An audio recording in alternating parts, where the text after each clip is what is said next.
The cargo ship Wayfarer's Mercy drifted in the quiet dark between two small star systems, its engines running at the lowest power needed to stay alive. The ship was old, older than most captains liked to admit they still used, and its metal skin carried the marks of many repairs. Faded paint, patched hull plates, and long scratches told stories of storms, debris, and years of travel. To most people in the galaxy, it looked like nothing worth stealing. Inside the main engineering bay, a single human worked alone. Elias Rook stood near an open control panel with a small light clipped to his collar. Grease marked his hands, his sleeves, even a thin line across his cheek where he had wiped sweat without thinking. He moved slowly and carefully, like someone who had learned long ago that rushing only created more problems. The soft hum of the reactor was uneven, rising and falling like a tired breath. But Elias did not look worried, he only listened. He tilted his head slightly, then reached into the panel and adjusted a narrow crystal relay. The sound of the reactor changed at once, not louder, not quieter, just calmer. A steady rhythm replaced the uneven pulse. Elias allowed himself a small nod, the quiet kind a person gives when a long argument finally ends. Around him, the ship felt empty. Most of the automated systems worked on their own, and the cargo bays were sealed. The few living quarters that still had lights on were far from engineering. Silence was normal here. Elias did not mind silence. What he did mind was boredom. He wiped his hands on a cloth and checked a small screen near the wall. Navigation was steady. No distress signals, no nearby traffic, just stars and distance. He stared at the screen a moment longer than needed, as if hoping something unexpected might appear simply because he wanted it to. For several long seconds, nothing did. Then the warning light turned red. It did not flash wildly. It simply glowed, calm and certain, which somehow felt more serious. Elias looked at it, then at the sensor reading beside it. An unidentified vessel had entered scanning range. Large mass. Fast approach. Weapons energy detected. He blinked once, slowly. Well, he murmured to the empty room, that's new. Most people would have run for escape pods or tried to send distress calls.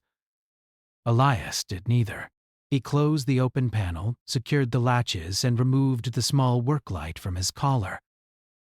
His movements were smooth, almost relaxed, as if he had been expecting something like this for a very long time. The ship's weak defense alarms began to sound, soft chimes that felt more polite than urgent. They echoed through the metal corridors with a lonely tone. Elias listened to them while walking toward the main docking corridor. His boots made quiet steps on the worn floor. Outside, the attacking vessel moved like a shadow cutting through starlight. Captain Lysa Vec watched the human cargo ship on her forward display with sharp, patient eyes. Her species was taller than humans, her skin carrying a faint silver tone that reflected console lights like soft moonlight. Thin lines of darker color traced along her jaw and temples, natural markings that many in the galaxy considered beautiful and dangerous at the same time. She had taken many ships in her life. Some had tried to fight. Some had begged. Some had tried to trick her. None had succeeded. Her pirate cruiser surrounded the old human vessel with effortless control. Disruption beams struck first, silent waves of energy that shut down weapons and weakened engines without tearing the hull apart. Lysa preferred clean captures. Broken cargo sold poorly, and dead crews never shared useful information. Status, she said calmly. A crew member studied the readings. Human ship disabled. Minimal power remaining. No distress signal sent. Lysa found that interesting. Most captains called for help even when help could not arrive. Life signs? Only one strong reading near central engineering. Others are absent, possibly abandoned earlier. One human alone on a cargo vessel made little sense. Still, it changed nothing. Prepare boarding team, she ordered. Standard entry. No unnecessary damage. Her crew moved quickly. They respected her not only because she was strong, but because she was precise. She wasted nothing. Not time, not energy, not lives. That was why she was still alive when many other pirate leaders were not. The two ships connected with a heavy metallic sound that echoed through both hulls. Airlocks. Sealed. Pressure matched. The path between vessels opened like a mouth ready to swallow. Lysa stepped forward first. She always did. The corridor inside the human ship was dim, lit by weak yellow strips along the floor. Dust floated in the air, glowing faintly in the light. The silence felt deep, like a place long forgotten. Her crew spread out behind her with trained caution, weapons ready, but not firing. No resistance came. No alarms changed. Only the distant, steady sound of an old reactor breathing. They reached the main docking bay doors. The doors were already open. That stopped several pirates in place. Inside the wide bay, under pale ceiling lights, stood a single human. He leaned slightly against a tool cart, one hand resting on a metal wrench hanging over his shoulder. His clothes were simple work clothes, stained from long use. His expression showed no fear, no anger, not even surprise. He simply watched them arrive, as if greeting late visitors. For a long moment, nobody spoke. Lysa had faced soldiers who shouted, traitors who cried, and captains who tried to look brave. She had never faced anyone who looked calm. She stepped forward until only a few meters separated them. "This ship is mine now," she said, her voice clear and steady in the quiet bay. The words had ended many arguments before they began. The human looked around slowly, as if checking the walls to confirm she might be correct. His gaze returned to her face. His eyes were tired, but not weak. There was something thoughtful in them, something measuring the moment in ways she could not easily read. Then he asked in simple and polite, basic common, "Are you taking me too?" No one behind her moved. No one even breathed loudly. The question was wrong. Completely wrong. Captured crews begged to stay, begged to leave, begged for anything. They did not ask to come along. Lysa studied him carefully, searching for hidden fear or clever mockery.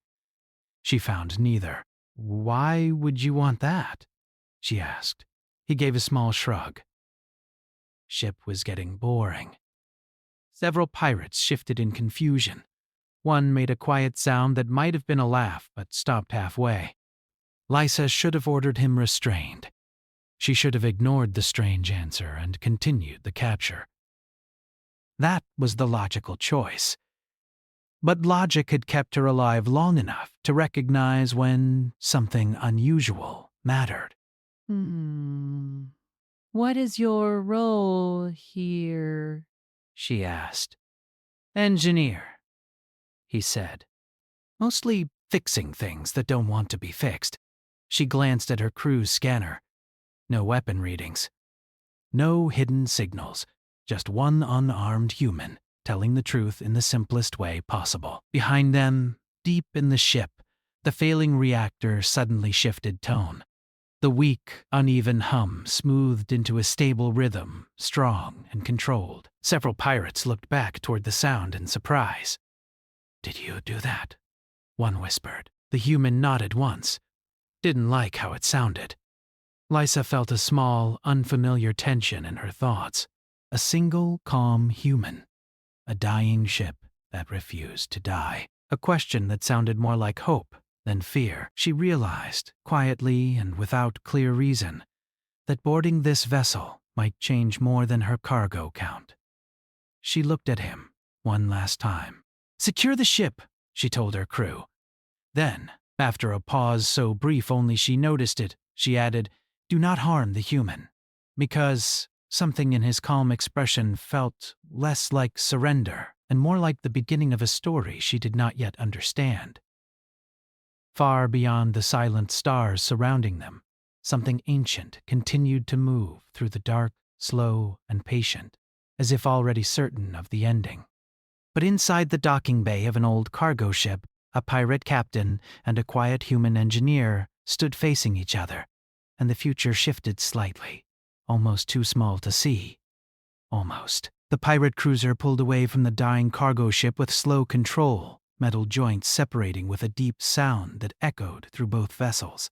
The old human ship remained behind, drifting quietly, its weak lights fading into the distance like a memory already being forgotten. Inside the cruiser, however, everything felt more alive than usual, as if the presence of a single unexpected passenger had changed the air itself.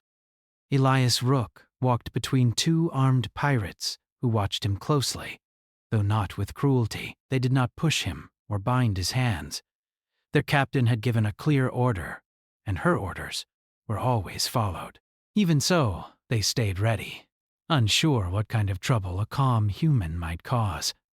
Trouble that did not look dangerous was often the worst kind. He did not resist. He did not ask questions.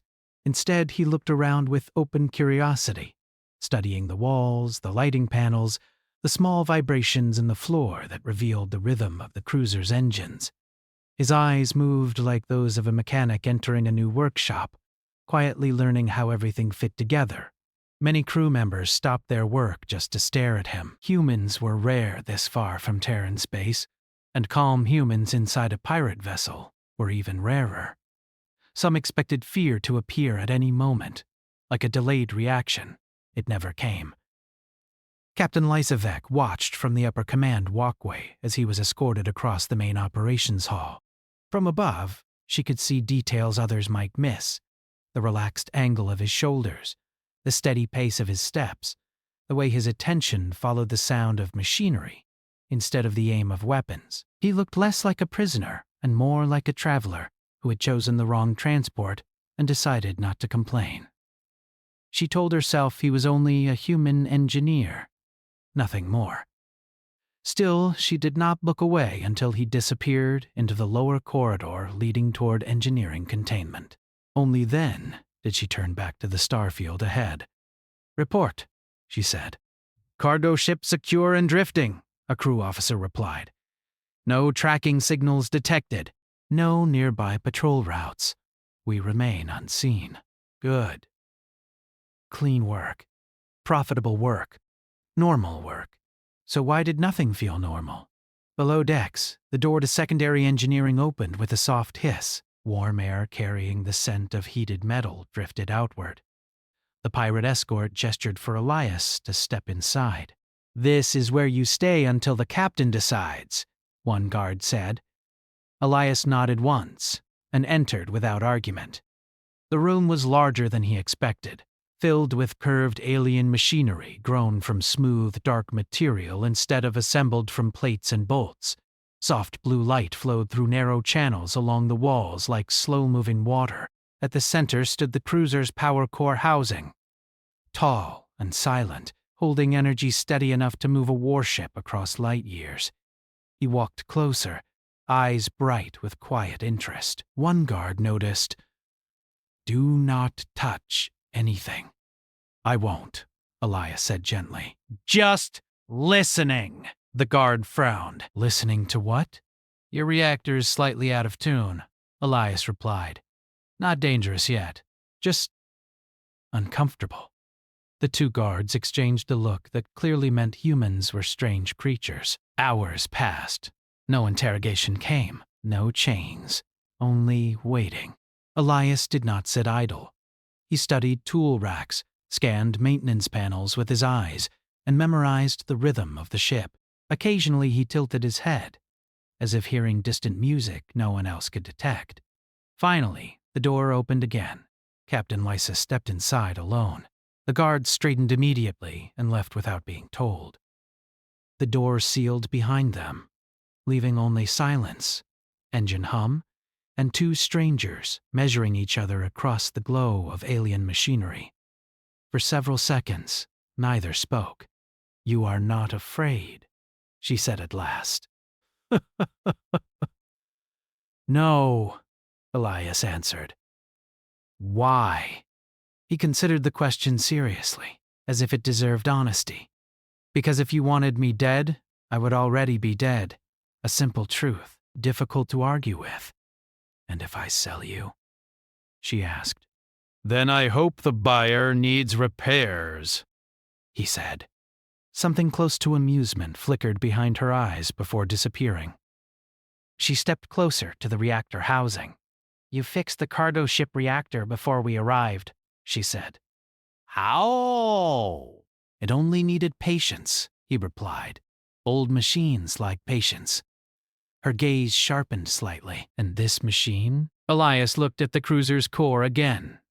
He hesitated, not from fear, but from respect. Like a musician judging another musician's instrument. This one is strong, he said quietly. But whoever designed the cooling feedback expected perfect conditions. Space is rarely perfect. She folded her arms. Meaning? Meaning?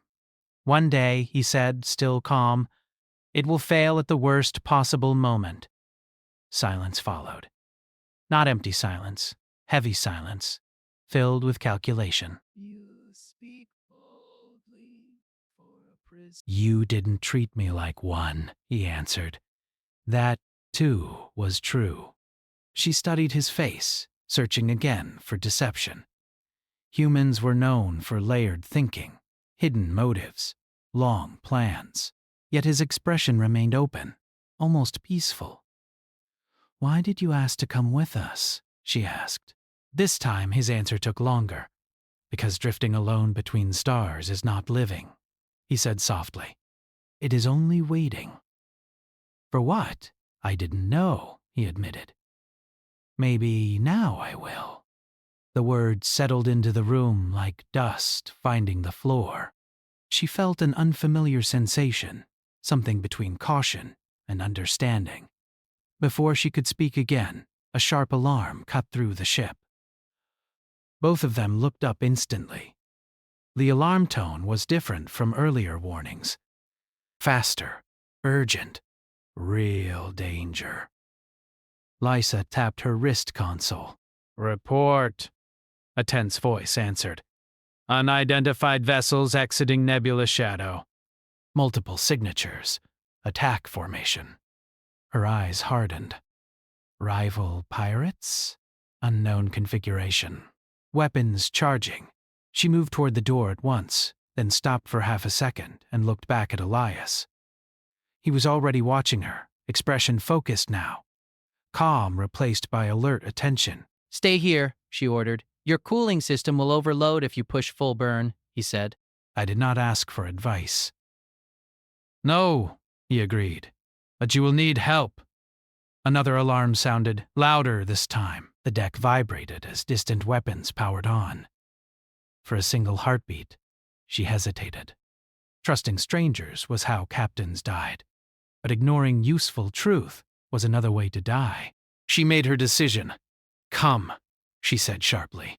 They ran together through brightening corridors as red warning lights pulsed across the walls.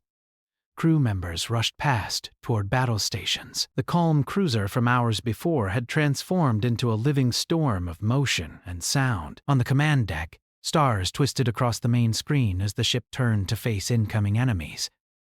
Dark shapes emerged from nebula mist, sleek, unfamiliar, and moving with frightening unity. Open fire! Lysa commanded. The cruiser shuddered as weapons launched burning lines of energy into space. Enemy fire answered instantly, brighter and more precise. One blast struck the cruiser's outer shield, sending vibrations through every deck. Elias grabbed the edge of a console to steady himself. His eyes were not on the battle. They were on the power flow display. Your heat is rising too fast, he said. No distractions, an officer snapped. If heat reaches the core... I said enough! Another impact rocked the ship harder. Lights flickered. Somewhere below, metal screamed. Elias leaned closer to the display, mind moving quickly now, calm turning into focused purpose. Captain, he said quietly. She did not look away from the battle. Speak. I can keep your reactor stable, he said. But you must let me try. Trust again. Risk again, a human she had known for only hours. Outside, enemy ships closed in like wolves. Inside, her crew waited for orders that might decide life or death. She made the choice that felt most dangerous of all. "Give him access," she said. Shock rippled across the bridge, but no one argued, because Captain Lysavek had decided. And when she decided something, even the stars sometimes seemed to listen. Elias moved at once, hands flying across unfamiliar alien controls with surprising confidence. He did not fully understand the language of the system, but machines had patterns beyond words: heat curves, energy rhythm, stress signals hidden in numbers. He found the flaw quickly, and he smiled slightly. "Hold together," he whispered to the ship, as if it could hear him. Then he began to change everything. The pirate cruiser shook again as another blast of enemy fire struck its shields. Blue light flashed across the command deck, then faded into warning symbols that glowed like silent alarms. Crew members moved quickly between their stations, voices tight but controlled. They had lived through battles before, but something about this attack felt different. The enemy ships outside did not move like normal pirates. They moved with perfect timing, turning and firing together as if guided by a single mind. At the center console, Elias Rook worked with steady hands that did not match the chaos around him. Symbols from an alien language flowed across the screen, but he focused on the patterns beneath them: heat lines, energy pressure, feedback loops. Machines spoke in numbers, and numbers were honest. He rerouted power through a channel the original designers had never intended to be used that way. A soft vibration passed through the floor, deep and smooth, like a sleeping creature breathing easier. The rising heat inside the reactor slowed, then steadied. "Core temperature stabilizing," one officer said in surprise. Captain Lysa did not turn, but she heard it. Her eyes remained on the battle outside, watching enemy ships slide through weapon fire with unnatural precision. "Shields at 60%, another voice reported. "Dropping slowly." Elias glanced at the tactical display. The pattern of incoming fire bothered him. Too clean, too perfect. Real pilots made small mistakes. "These ships did not, Captain," he said quietly. "They are not testing your defenses." She understood at once. "They already know them." Yes. A cold silence touched the bridge. Knowing an enemy was dangerous. Being known by an enemy was worse. Another impact struck, stronger than the last. The cruiser tilted slightly before stabilizing. Somewhere in the lower decks, metal groaned under stress. "Return full spread," Lysa ordered. Weapons fired again, brighter, louder. One enemy ship flickered as its shield collapsed, then drifted, burning into the dark. For a brief second, hope rose across the bridge. Then the remaining enemy vessels shifted formation with impossible speed and continued forward without hesitation, as if the loss meant nothing. Elias felt a quiet certainty forming in his mind. A memory, connecting to the present. He had seen movement like this before. Not in person, in data, in warnings shared quietly across hidden human networks. His hands slowed on the console. "That is not pirate behavior," he said. "No," Lysa replied. "It is not." Before either could say more, a new signal appeared on the edge of the sensor range. Faint, distant, massive. The officer at sensors leaned closer, confusion turning into fear. "Captain, something else is out there." "How large?" she asked. A long pause. Too large for a single vessel. The stars on the forward display seemed to dim as a shadow moved between them, still far away but growing clearer with every second. It did not glow like normal ships. It did not reflect light correctly. Its surface looked alive. No one spoke. Even the alarms felt quieter, as if the ship itself were listening. Elias stared at the image, and the certainty inside him became truth. So it begins, He whispered. Lysa heard him. You know this? He did not answer immediately. Outside, the smaller attacking ships suddenly changed course. Instead of continuing their assault, they turned toward the distant shadow and accelerated to meet it, not attacking, joining. A slow, cold realization spread across the bridge. They were never hunting us, Lysa said softly. No, Elias replied. They were guiding us. The distant shape pulsed once, like a heartbeat made of darkness.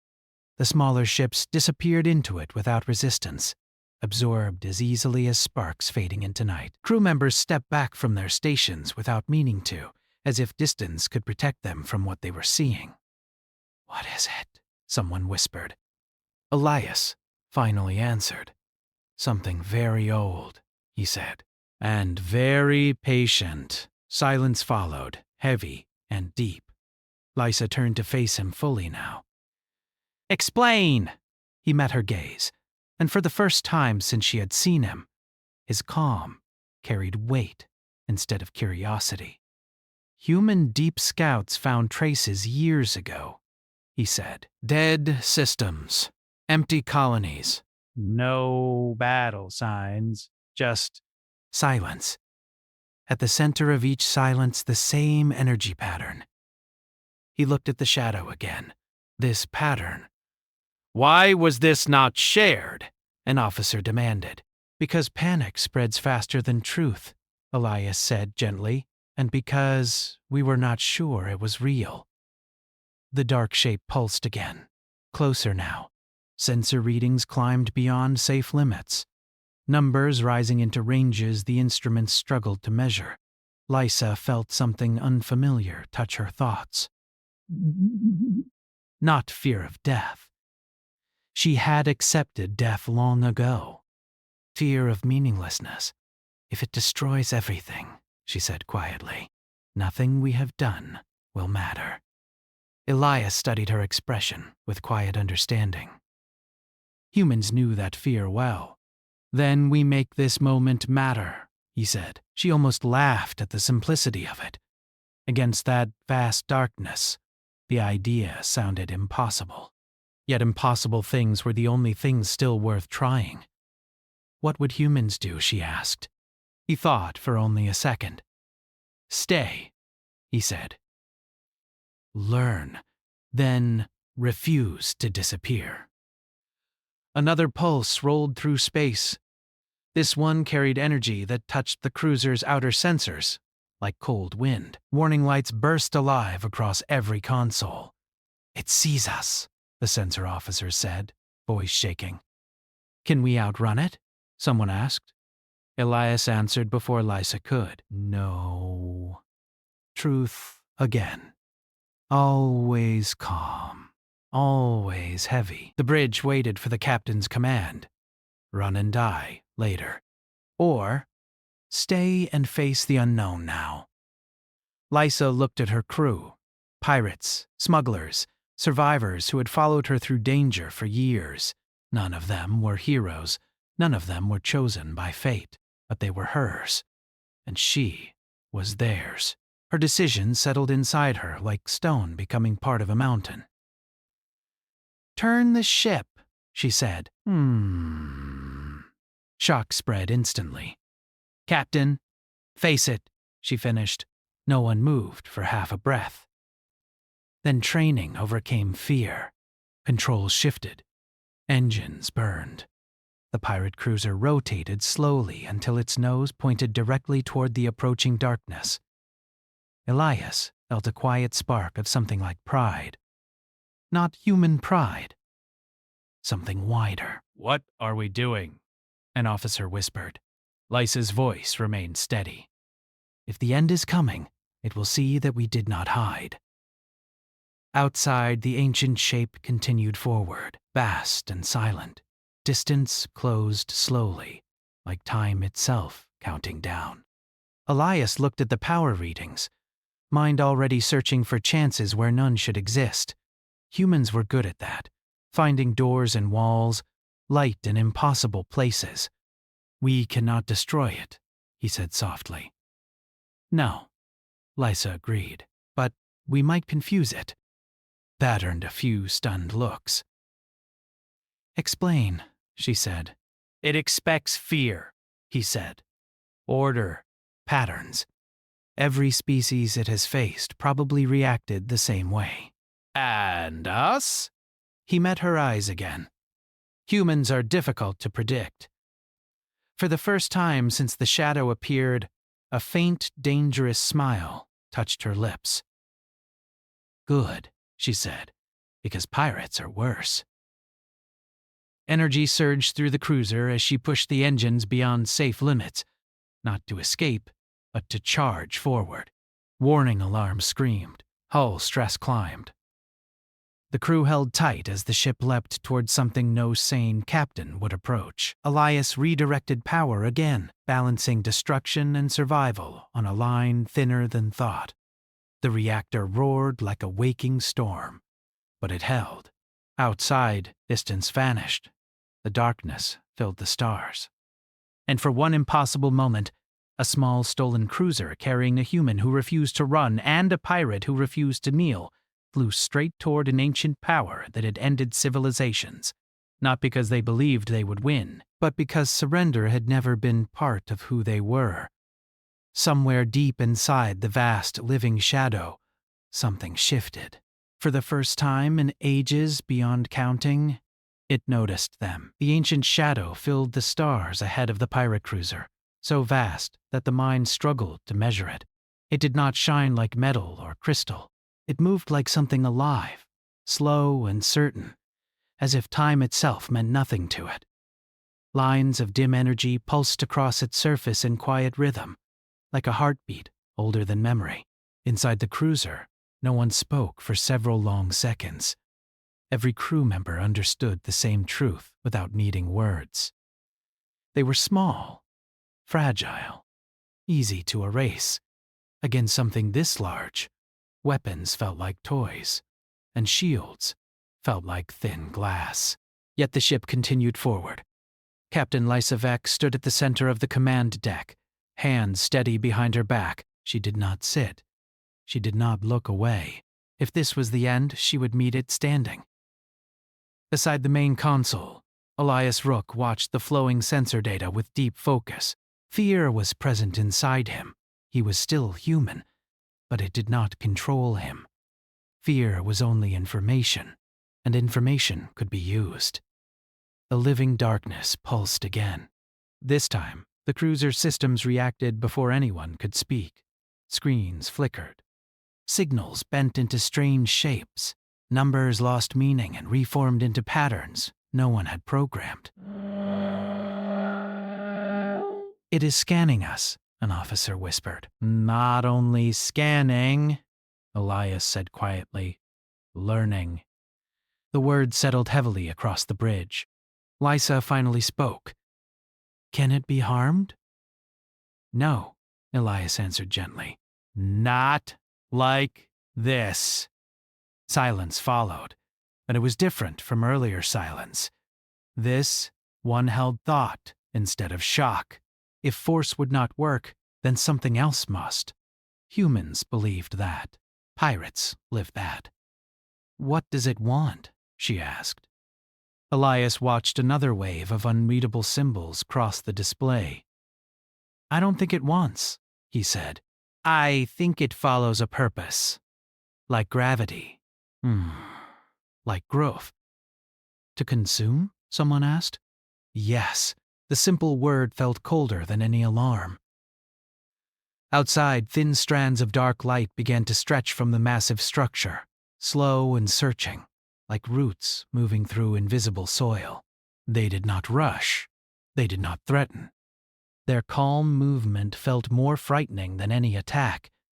The cruiser trembled as one strand passed nearby, close enough to disturb shield energy without touching it. Crew members held their breath. Nothing happened. The strand continued past them, then slowly curved back. It sees us clearly now, Elias murmured. Lysa's voice remained calm. Then we show it something worth seeing. Several officers looked at her in confusion, but Elias understood.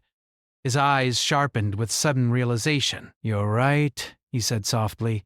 The ancient force had ended many civilizations. That meant it had seen fear, resistance, escape attempts, all the usual reactions of species trying to survive.